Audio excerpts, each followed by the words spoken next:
Imana ishimwe. Tugire kurya duhane mwaramutse mu izina ry'umwami wacu Yesu Kristo. Imana irahezagire. Turashimiye Imana iduhaye aka kanya keza ko kuba imbere y'umugeni wa Kristo. Dushimiye n'umuvyeyi wacu Pasteur yatwimviriye ko no munsi arongoye namwe muyera ko twahagarara imbere y'umugeni. None rero turamaze kumva byinshi mu ndirimbo, ariko kandi n'ubu turacaririmba, duce dusoma, duce dusenga, duce twumva amatangazo, duce dutaha. Yesu aduhane umugisha. None rero imbere yo nsoma ndafise akaririmbo kavuga ngo ikiganza ca Yesu. Abamizisiye sinzi ko bari hafi. Ikiganza ca Yesu agifunduruye amanga, agifunduye imitima iraruhuka, agifunduye amahanga. Ikiganza Yesu, ikiganza cha Yesu agifunduye amahanga, agifunduye imitima iraruhuka, agifunduye amahanga, agifunduye mu bukwe bw'Ikana. Bose baramenya ko Yesu ari hari.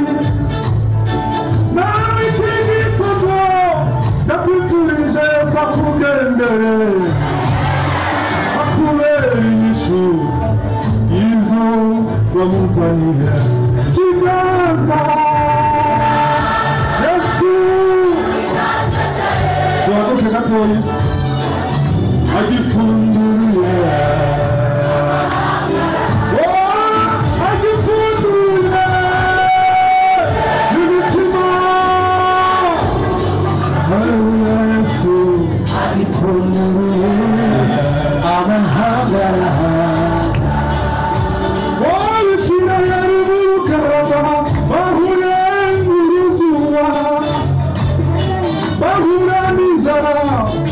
bahagirira inyota, bagemanu yateguriwe mw'ijuru. Nawe iki gitondo mani yawe nimanuke. Ikiganza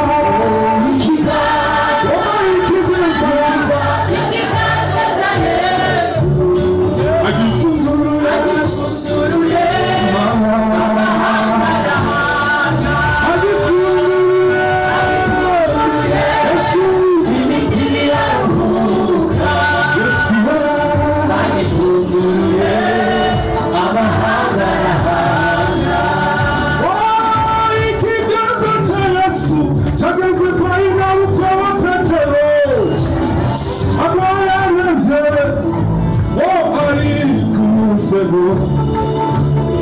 Yesu aragukorako, umururumbo urahagarara. Nawe iki gitondo Yesu agukorako, ukire.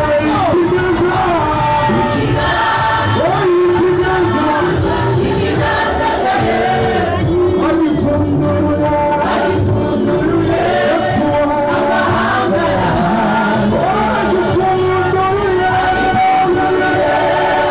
imitima iraruhuka, amahanga. Uwo Yesu mvuga yageze kuri Danieli Betesayida, ahasanga umurwayi amaze imyaka 38. Aramubaza ati ufite ikibazo giki? Atangura kwidoga yisigura, aravuga ati jewe ukumbone njyanaha, iyo amaze zikuritse abandi bararonka babashirayo, ariko umutwaro ufise agahina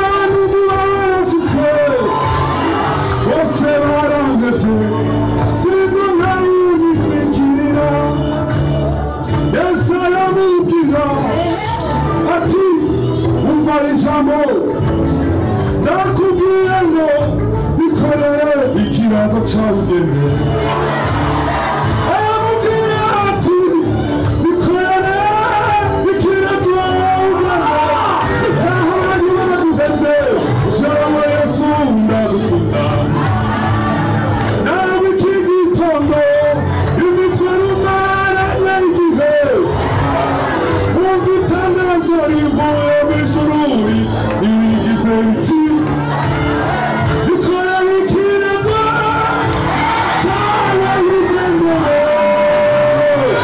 mwana w'amashashi Yesu hari hano ikiganza Yesu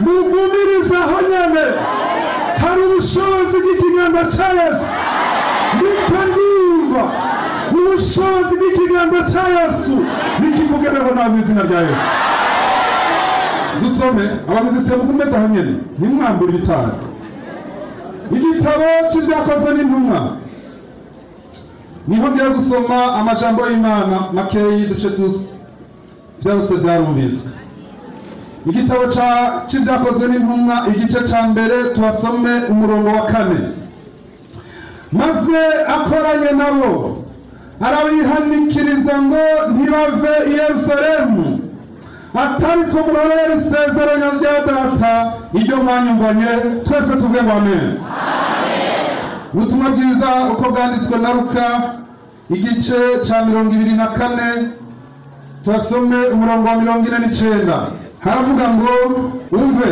ngira marungikire ico data yasezeranye ariko mugume mu gisagara kugeza aho muzokwambikirwa ubushobozi nibyo buvuye mu ijuru sifa kwa Yesu ndagufitiye ijambo rero ijambo cyangwa intumbero tugomba tuvuga n'iki gitondo ni ijambo ryo kurindira Imana wihanganye ngire mugaza buti urindira Imana wihanganye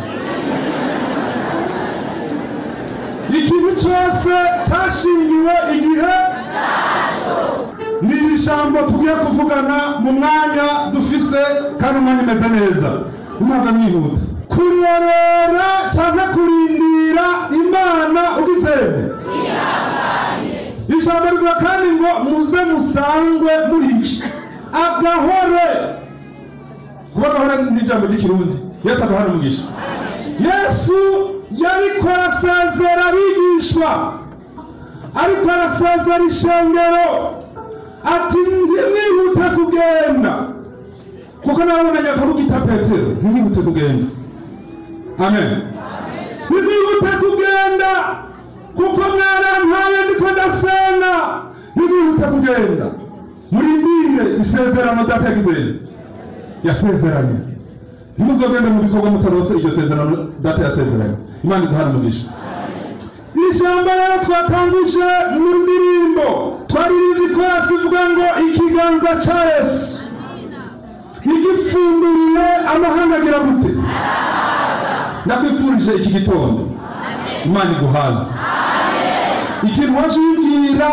ikiguhe kuko hano Salomo amaze kubaka ingoro y'Uhoraho yavuze ngo umuntu wese azoza muri ino ngoro icyo azogusaba uzucungura mu ijuru ukimukorera nawe hano ubwire data wa twese uri mu ngoro utirisuza uwo murongo ko wavuze ngo uzoza mu ngoro icyo azokubwira uzomwumva kandi uzoca umwishura uti nanjye nyishura amen twasomye rero ijambo n'indondanzi y'ijambo ivuga ngo kurindira Imana cyangwa kurindira uhoraho ugizeye wihanganye kugira ngo uzosangwe uri amahoro utanduje ubugingo bwawe. Burya nta kintu na kimwe mu buzima umuntu ashikako atihanganye. Nta kintu na kimwe mu buzima bwacu dushobora gushikako tutagizeye.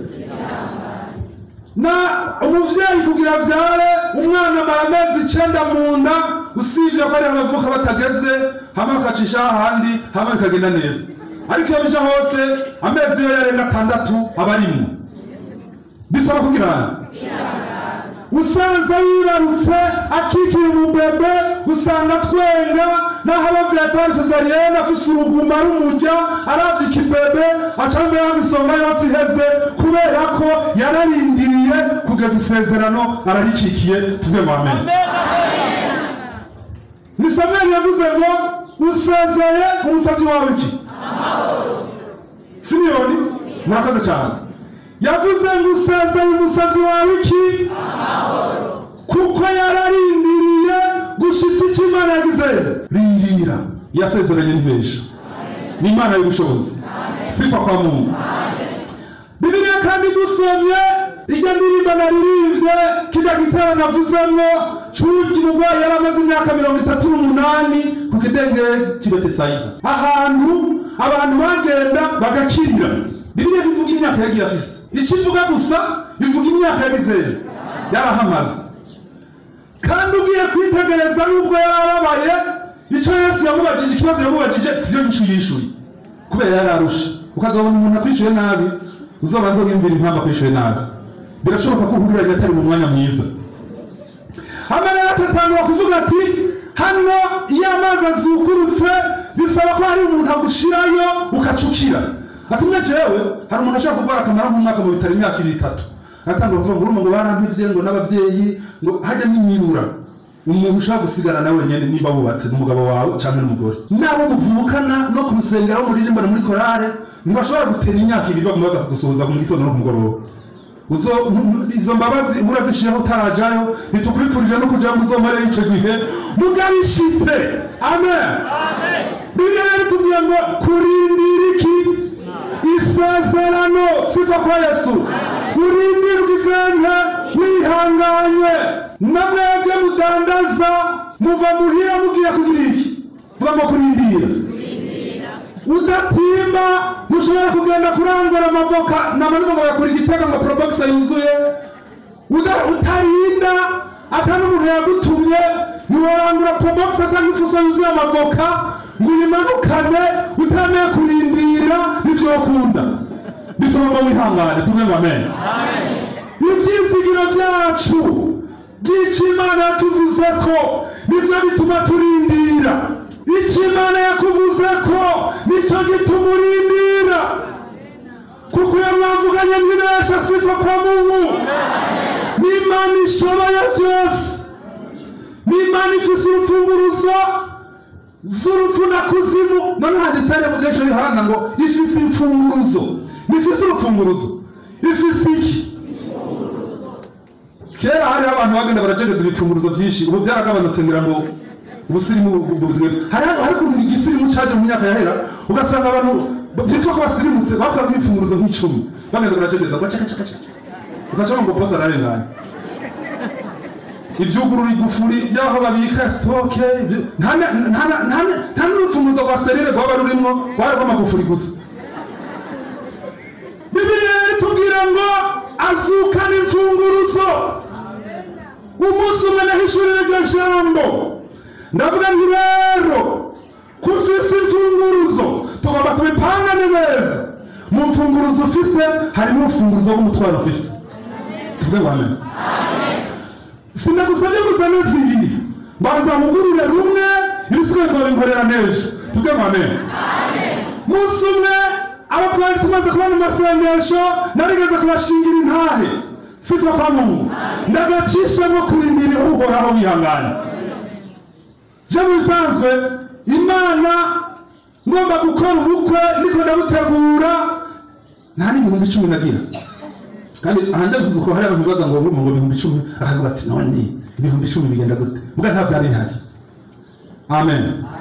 Mugabo niko ndasenga ni kwijambo ryo kurindira iki niko ndasenga nari bisa ahantu je bisanzwe nakuri hajya muri sepe hajya muri ville ndazi ko abantu banzi abagende hajya muri sepe cyane nabaye imyaka itari mikeyi. Yesu ashimwe. Hama rero izo twabana na papa wanje niba twabanye imyaka myinshi hanyuma rero kubera ko twabana gusa muri iyo nzu hari icyumba bibiri hajya iravuga ngo niba bagomba gusenga uje mu cyumba cyawe haruguru ugira iki mfite ubwoba ko abantu benshi bafise ingorane zo kutagira mu cyumba cyabo haruguru. Umuntu afise haruguru ararindira. Amen. Kandi umuntu afise mu cyumba cyiwe haruguru ntibaze ngo hari amasezerano ya agenda yujuje umuvugisha agusanga haruguru n'uwahehe agenda wujuje niyo amasengesho twama tugira ya rusangi umuhanuzi acaza ati umva andika ukaca wandika na Bibiliya ivuga ngo ubuhanuzi bwemerwa ariko bw'izene ukarindira. Sasa ubushobozi bwo mu cyumba haruguru rero utunga imirongo yanditse muri Bibiliya. Amen. Urasoma ukumva urafashijwe ukandika haza akandika ukumva urafashijwe ukandika tuvuge ngo amen. Ukacurindirana imirongo ndakwifurije kurindirana imirongo mu izina rya Yesu. Hano rero ijoro rimwe niko nasenga mu masengesho y'isikanaka hanyuma mutama yari yabonye amasengesho nene afashe ko mbeshobora kumerwa nabi angurira udukaranga ratuzanira yaguma aza kumviriza ko mpema. Hanyuma rero nka saa 9 z'ijoro ndamera nk'umuntu numva ndiko ndahwera. Hanyuma mutama kuko muri shambure twajyamanamwo yarafite igitanda cyiwe nanje nkagira ciwanje arumva yuko sindiko ndahema neza araza arankoma ankomye arambwira ati none kumbwiye ko amasengesho yari umunsi wa nyuma hari umunsi wa nyuma n'amagaragazwa urumwe n'ingorane ukazabona yamaze zoje duzishimwe Imana atari umunsi w'igitatu nogese ariko kandi aho uri kuragira avuga ngo ndiko ndarindira ndakufurije kurindira wihanganye. Hanyuma rero acampa udukaranga yari yanguriye acarashubiriza n'akayi hari na saa 9 nibaza saa 10 z'ubuca cadakanwa ndakanyoye itiro ntari maze ico gihe cyose sinzira ricarira koroka naherutse mpera kumuca saa 10 zirenga hafi saa 11 nasuye kwikangura 18 z'undi munsi ku ngoro mbega nari bwapfe cyane ngira narazutse. Amen. Hanyuma rero ico gihe bacabantumira hano kasengesho ishure ryo mu Gisoda riri muri Desene Pare hari abantu bahazi ndibaza hari mu pastor ari muri Kenya yitwa Meritus niwe ari mwarimu waho. Ico gihe rero yarazi ibintu Imana imaze kumbarira je ico gihe Imana yarampaye itariki za mariage muganira mu kwezi niyampa n'umwaka muganira mu nzozi mu ndoto ndumwe. Yesu ashimwe. Amen. Uwo munsi naryamye wose niho numva ijwi rimbarira riti muri uno mwaka ugiye gutangura ko wemeye ukarindira nanje ngiye kwiyerekana tuvuge ngo amen. Hanyuma rero ngiye muri ayo masengesho yari yantumiye hacaza umuvugishwa umwe n'ubu nta nundi asubira kubona umuntu nasuye kumubona twarahuye umuntu aba kereka peyo za Kanyosha tusuye kubona n'unyene muri uno mwaka kuva 2017. Amen. Hama rero nyamuhanuzi Imana yari mutumye arampanura ibyo Imana yakubwiye abivuga bose bumva ati nijewe navuganye nawe tuvuge ngo amen. Ati nuhoraho naguhaye iyo tariki ati ko warindiriye ngomba niyerekane ko ndi Imana y'ubushobozi. Amen. Mwarimu kubera ko ubu ni Pastor Rometus kubera ko yarazibanga aratangara kuko muvugishwa nawe ntabwo yaranze bwa mbere tubukanye. Hama rero arampanurira mwarimu cyambere atisha atari uko amasengesho twapanze iminsi itari bwahere atawacu zingirika bugataha kubera ko Imana yahejeje kumwishura ati mwe kubera urutonde reka turindire tuza tuyamarame tuve ngo amen. Sasa rero umunsi umwe cyangwa namubwirwa muntu wanje ibintu ukuntu bimeze ndamubwiye arambarira ati nimba ariyo amen dushira ko dukore kuko Imana ntibesha umuntu wa mbere nabimubwiye ari weekend namubwiye kujya rero je nzogira ubukwe hano mu 12 ndamubwiye nzogira ubukwe itariki 28 kwa kane uyu mwaka utangura Eve nabona abantu bose tuba tuzinanye ajya ku rusengero abantu bose bamuzinanye ubuzi ko afise cyangwa adafise ubuzi ko hababa suko hama rero je kubera bari bazi ko hababa arambara ati mare gasha ati reko turema n'ibyo ivyo bintu Imana yapfutse turazi ko Imana itabesha ati mugabo none wumva gute ndamubwira hanyuma acambara ati mugabo nimba Imana yapfutse amen dushire ko dukore acaragenda weekend yindi yakurikiye nagenza mbona nzanira karesi yafatiye sare hariya kuri Mercedes officier sare aje niho nagira mariage merci sinzi ko byahindutse yampaye resi ya sasa nkamire hariya kuri messe waba ufise ikibanza n'intebe 500 habura sonorisation usize ko 20 sasa 5 waba ufise sare iri n'intebe 500 na sonorisation habuze no dekoro yo dekoro yanyene yihusemwa none umuntu atagira dekoro nta mariage yo ivyo nibiki noneho habavye muzehe yavyemeye aho bibaza bivuga ati jana umugisha w'Imana tukagerageza bisiyo ngaha mukava ngaha mutaha niko bari uko byabaye tugere guhira tugushira Imana sifa kwa Yesu hanyuma rero uwo munsi ndanezerwa Imana icirabigenza neza tuvuge ngo amen madame umunsi umwe yarababaye ico gihe kubera ko abantu bavuga ibintu byinshi hanyuma rero ca ndamuhamagara ndamwihereranya ndamubwira nti none ga muntu w'Imana abantu bavuze ko atamahera tugira turayafise tunama atoya none bavuze ko atana gataburete mfise harako uzi ko mfise atoya none bavuze yuko atanamhere kuri inzu tuzoronka baratubesheye atoya none uri kurababazwa nuko abantu bariko bavuga ivyo babona babazwa bikuba bariziki Yesu ashimwe wakazabona bakuvuze uzucunge gusije bariko baravuga bavuga ibintu bigaragara mugana ujamanye umurongo tuvuge ngo amen wewe temera kuco bavuganye n'Imana nta muntu ashobora guhindura icyo Imana yavuze nambari Yesu yabigusezeraniye byose birashoboka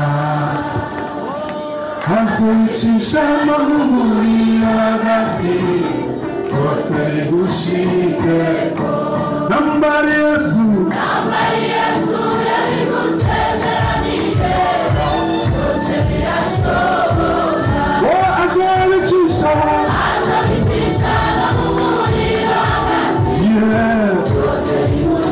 byose bigushikeko wihangane byose bigushikeko iyo vuze myesha byose bigushikeko Imana byose bigushikeko ivuze irasohoza byose bigushikeko yagusezeraniye akazi nayo izobikora yagusezeraniye umwana nayo izomutanga Yesu yabigusezeraniye Yesu azoyicisha amahumuriro hagati byose bigushikeko amen hahirwa uwihanganira ugerageza kuko niyamara kurama azohabwa igitsiro c'ubugingo iki bamwitabesha basezeraniye abayikore hahirwa nshuti hahirwa uwihanganira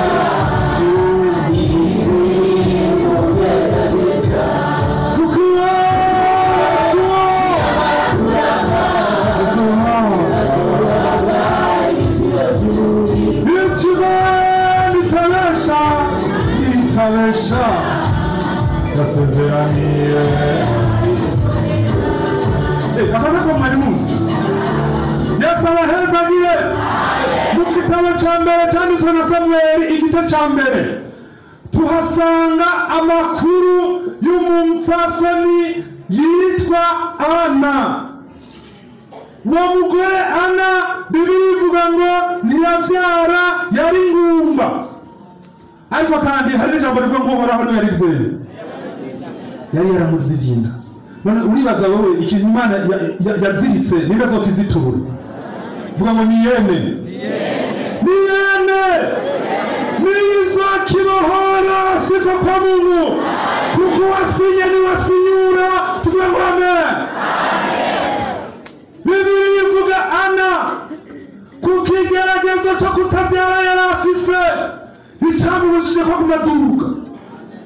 Ati duga duga, ati duga, ati duga, wibira amabanga, wibira amabanga, yewe wibira amabanga, wibira amabanga. Ati duga, ati duga, bihangane, ati duga, ati duga, reka kudendebukirwa k'umuduga, ati duga, wibira amabanga, wibira amabanga.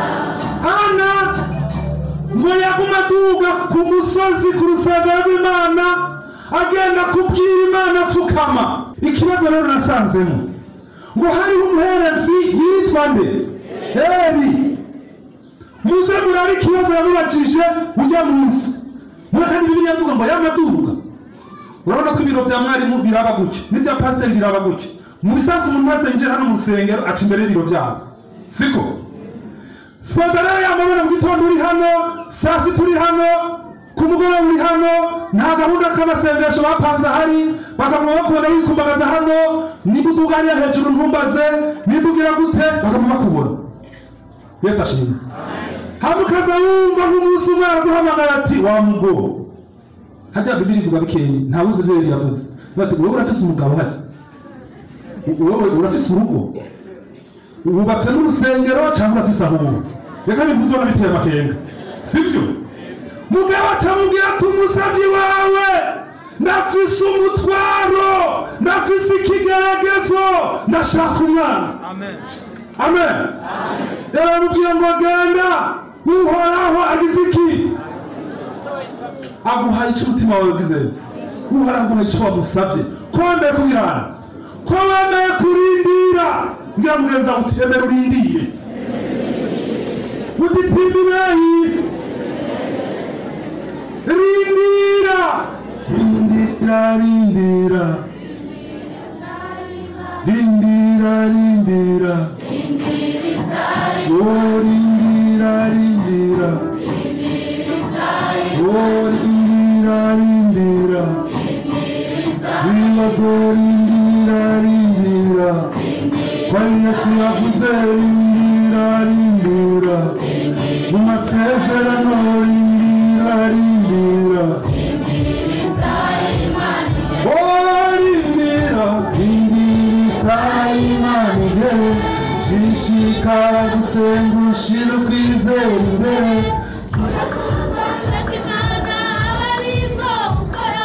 Kuko ku manywa ariho byose bironkeka.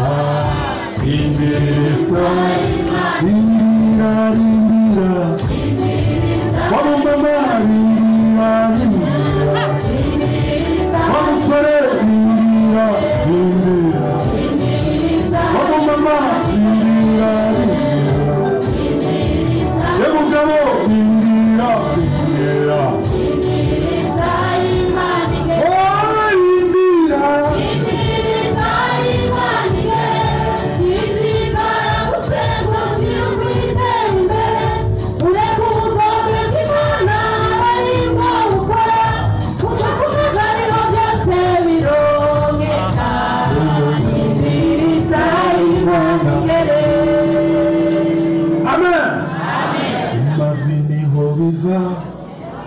Kumavini horiva, mugongo mugishutura.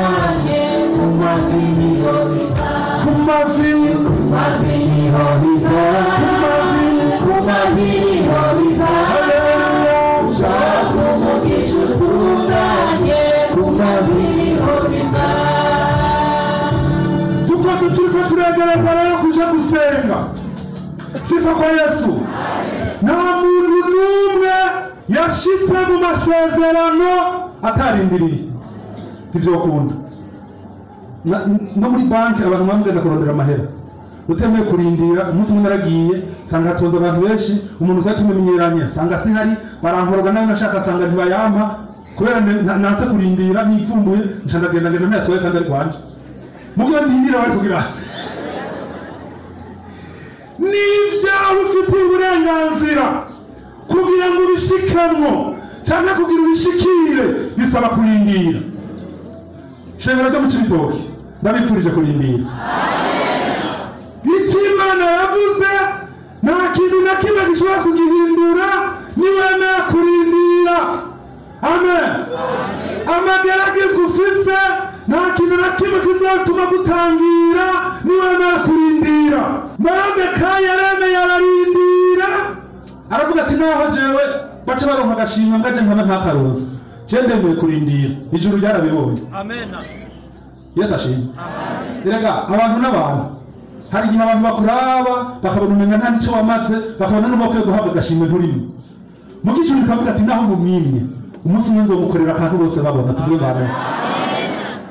Bibiliya itubwira Moridekayi amaze kuburira umwami mu bisanzwe byo umuntu yategeza kugirirwa ibintu bizima mugakubwira natwe bizadufashe ijuru ryo nyene rivyiga kuvuga ngo rivyigako barigiye dosiye bacavuga ati ikintu cya mbere umwami korana nasinziriye amanza asome kandi rero bya bintu ntabwo byanditse no ku rupapuro rwa mbere barazingura bagasoma bagasubira ageze ku bya Moridekayi ati aho nyene hagarara tuvuga ngo hagarara aho nyene ati hagarara aho nyene uvuze gute ati ubu umuntu twese Moridekayi ati none ari hehe ati ngira no kuvuga yavuze agigimitse ati urumva ibintu by'ubwoba ati niyari urindiriye uhoraho azokuduza abantu bose babona. Vuga ngo babona.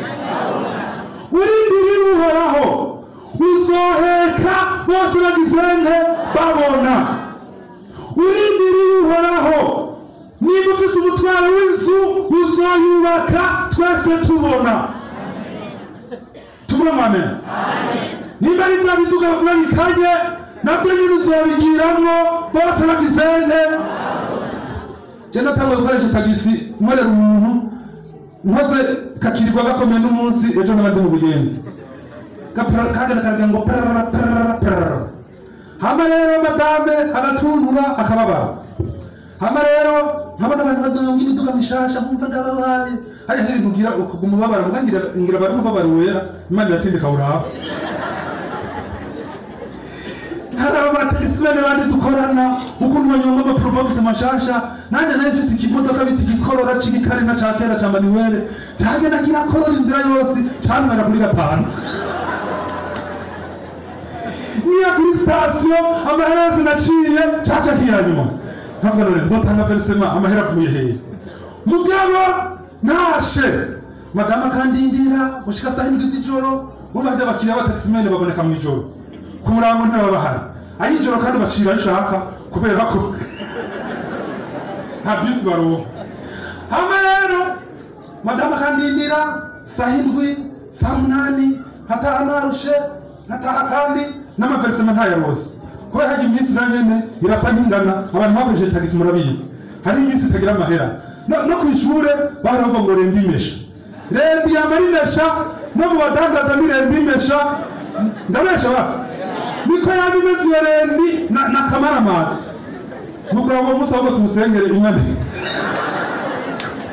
hari iminsi rero amafaranga ataboneka twaronka amahera muri weekend nko kuva kuwa kane waba utamwe kuvuga uti nzopambana mpaka hama rero umugabo ayo magaragazo yose ndaciyemwo Imana iraza sinarizi ko Imana nanje iri kurategurira naje ko nzoduza ibiyo mwari rero turakunda ko turi kumwe tukagendana kiri kumwe mu modoka yiwanje arabizi ko hama ari mu klimatizeri hakije n'umuzimu mba ndiko ndica Nasashimwe nukuvuga cyawe inkungu guzarangiriye nabi ibiyo nkagumaze mu buyanzi gifa kitaduga kisubira cyuma murabizi ibyo imodoka bimaze uko nawe Imana iguhindurira mu izina rya Yesu. Mugabisaba gukora iki? Kurindira. Kandi abantu mufite ibiduga bija mu klimatizere ntimuzobanira ibitoro muzogishiramo mu icumuzimu mugende mumishizemo ni freshere zimwe ari freshere mubwire Imana muti warakoze Mana sifa kwa Mungu. Yego vrema Imana bahezagira. Tugomba duce dusenga Imana. Iri jambo rero ryo kurindira abantu hahiga umuntu arindira uhora agizente yihangana ngo kuko niyo marakurama ni hariya mu cete cyanditse yako ngo niyo marakurama zohabwa igisibo ciki cy'ubugingo icyo Imana yasezeranye abagizente abayikunda abumvise amajambo y'Imana mukayizera twese Imana iduhana umugisha. Urumva twagusenga hari ikiganza cya Yesu. Amen. Hari ikiganza cya Yesu. Iki gitondo cyiteguye kukugirira neza. Yesu cyamukuye mu ijuru hariho guharira ibyaha abantu byabo. Icya kabiri hariho kutubwira yuko twebwe tutari no mu isi iwacu ari mu ijuru. Tubyamahame. Wewe rero winjiye n'umunsi birashoboka ukaba wowe uri n'umushitsi ukamenya ibya Yesu utari bwanabyumve. Nturabe ubufufise nturabe kuri katamanikirwa. Wewe Yesu aragukunda icyatuneza no mu ijuru ni wewe. Tera intambuko munsi narangije.